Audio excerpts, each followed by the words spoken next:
नमस्कार विद्यार्थियों, मैं Manish Kumar Sharma success point school में आप सभी का स्वागत करता हूं। विद्यार्थियों, कक्षा 11 और 12 में आप सभी जो आपके विद्यालय विषय हैं उनका विस्तृत अध्ययन करने वाले हैं। उसके अतिरिक्त आप सभी को प्रतियोगी परीक्षाओं के जो विषय हैं वो भी पढ़ाए जाएंगे और उन विषयों में सामान्य विज्ञान से संबंधित जो अध्ययन है वो मैं आपको करवाऊंगा। तो सामान्य ज्ञान की अगर बात करें तो जितनी भी प्रतियोगी परीक्षाएं हैं 12वीं के बाद जो भी आप देंगे, चाहे वो छोटी से छोटी परीक्षा हो या बड़ी से बड़ी परीक्षा हो, अगर हम सामान्य विज्ञान के दृष्टिकोण से देखें तो सामान्य विज्ञान सभी परीक्षाओं में आता ही आता है और कुछ परीक्षाओं में इसका मार्जिन ज्यादा होता है और कुछ परीक्षाओं में इसका मार्जिन कम होता है। और कला वर्ग के बहुतायत विद्यार्थी सामान्य विज्ञान का बेसिक है वो नहीं जान पाते और जब प्रतियोगी परीक्षा की तैयारी करने के लिए वो महानगरों में जाते हैं या बड़ी कोई संस्थान को ज्वाइन करते हैं तो सबसे बड़ी समस्या यही रहती है कि सामान्य विज्ञान का बेस उनका क्लियर नहीं होता। मैं अगर सीधी स्पष्ट बात बोलूं तो वो जो बेसिक ज्ञान है आपको वो हमारे द्वारा दिया जाएगा। हम कक्षा 11 और 12 में दोनों कक्षाओं में कुछ टॉपिक कक्षा 11 में पढ़ेंगे और कुछ टॉपिक है वो कक्षा 12 में पढ़ेंगे। कौन से टॉपिक हम कक्षा 11 में पढ़ेंगे, कौन से टॉपिक कक्षा 12 में पढ़ेंगे, इस वीडियो में आपको इसी से संबंधित जानकारी है वो दी जाएगी। इन टॉपिक में हम क्या पढ़ेंगे ये भी कुछ हद तक मैं आपको बता दूंगा। मोटे तौर पे एक कला वर्ग के विद्यार्थी को जितना पता हो या जितना पता होना चाहिए उतना मैं आपको इस वीडियो में जानकारी दूंगा। तो सबसे पहले हम बात करते हैं कि कक्षा 11 में हम क्या पढ़ने वाले हैं। ये 15 टॉपिक आपके सामने हैं। सबसे पहले आप सभी को पता होगा 10वीं तक आप विज्ञान पढ़ के आए हैं कि विज्ञान है उसको 3 भागों में विभाजित किया गया है, जीव विज्ञान, रसायन विज्ञान और भौतिक विज्ञान। अंग्रेजी भाषा में बोलूं तो बायोलॉजी, केमिस्ट्री और फिजिक्स। तो कक्षा 11 में कुछ टॉपिक हम बायोलॉजी के करेंगे, कुछ टॉपिक हम केमिस्ट्री के भी करेंगे और कुछ टॉपिक हम फिजिक्स के भी करेंगे। तो सबसे पहले जो हम बात करें बायोलॉजी की तो कोशिका विज्ञान। आपने कोशिका छठी क्लास से जब विज्ञान अलग विषय था तब से आप इस नाम से परिचित हो। कोशिका की संरचना, कोशिका के कार्य, कोशिका के कौन कौन से भाग होते हैं, ये सारे के सारे हम इसमें पढ़ेंगे। दूसरा जो हमारा पॉइंट है मानव कार्य की, ह्यूमन फिजियोलॉजी जिसको हम अंग्रेजी भाषा में कहते हैं। मानव कार्य की में बात करूं मैं तो आपके शरीर के जितने भी तंत्र हैं आपने अलग अलग कक्षाओं में पढ़े होंगे, ये छठी से लेकर 10वीं तक। पाचन तंत्र, श्वसन तंत्र, परिसंचरण तंत्र, उत्सर्जन तंत्र, तंत्रिका तंत्र, अंतःस्रावी तंत्र, कंकाल तंत्र, जनन तंत्र, प्रतिरक्षा तंत्र, उन सभी का बेसिक जो ज्ञान है वो आपको इस टॉपिक में मिलेगा। मानव स्वास्थ्य एवं रोग, जीवाणु से होने वाले रोग, विषाणु से होने वाले रोग, कवक से होने वाले रोग, हेलमंथी से होने वाले रोग, संक्रामक रोग, असंक्रामक रोग, इन सभी को हम इस टॉपिक में पढ़ेंगे।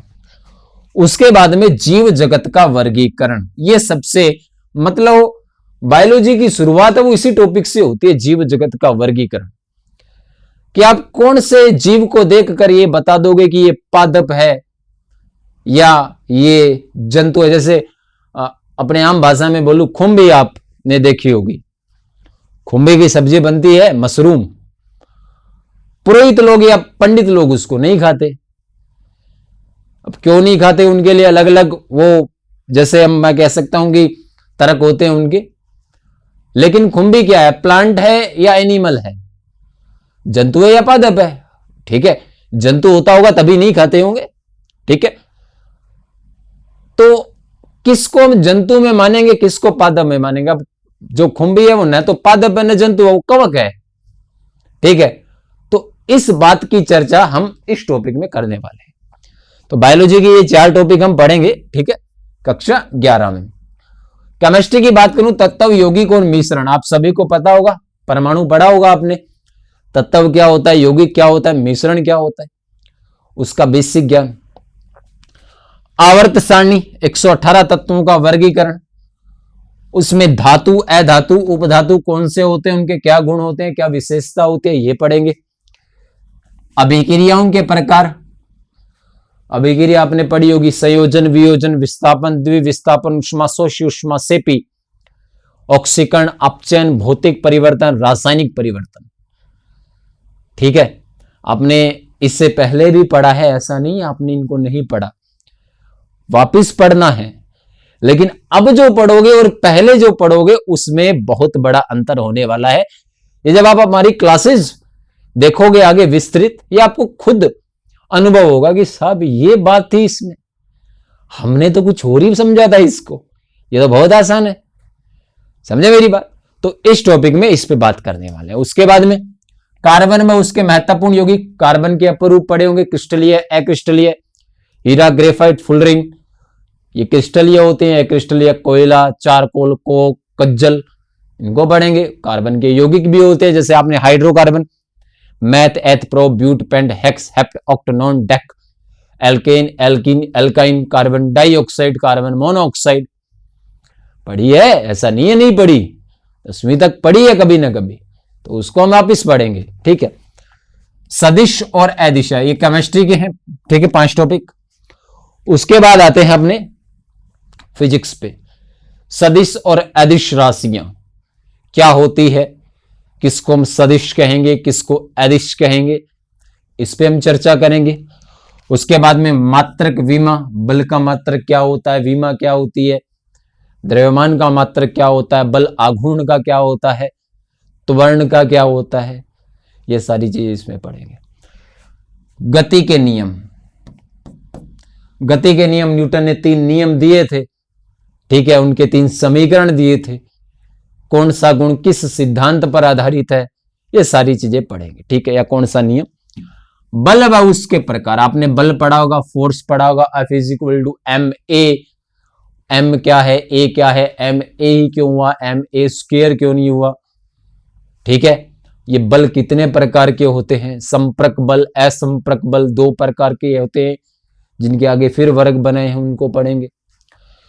कार्य, ऊर्जा और शक्ति, ये बहुत ही अच्छा टॉपिक है, जो आपने पढ़ा है वापस पढ़ेंगे।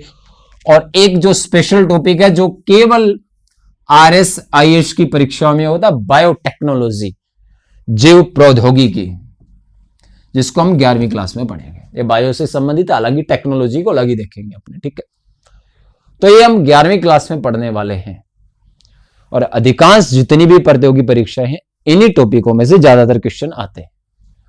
12वीं में पढ़ेंगे, उसमें बहुत कम आएंगे।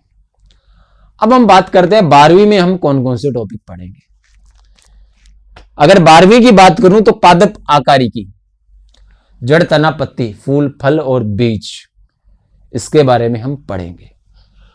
पादप वर्धी व हार्मोन, प्लांट ग्रोथ कैसे करता है, कौन कौन से पादप हार्मोन है, फलों को पकाने में कौन सा सहायक है, पत्तियों को गिरने से बचाने में कौन सा सहायक है।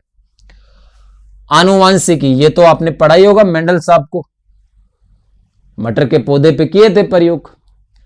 उसके बाद में पर्यावरणीय समस्याएं, जल प्रदूषण, वायु प्रदूषण, ग्रीन हाउस इफेक्ट, ओजोन छिद्र, मृदा प्रदूषण, नाभिकीय प्रदूषण, इन सभी को इसमें पढ़ेंगे। और अंतिम है जंतुओं व पादपों का आर्थिक महत्व। ये तो सिंपल सा, इतना कुछ नहीं है।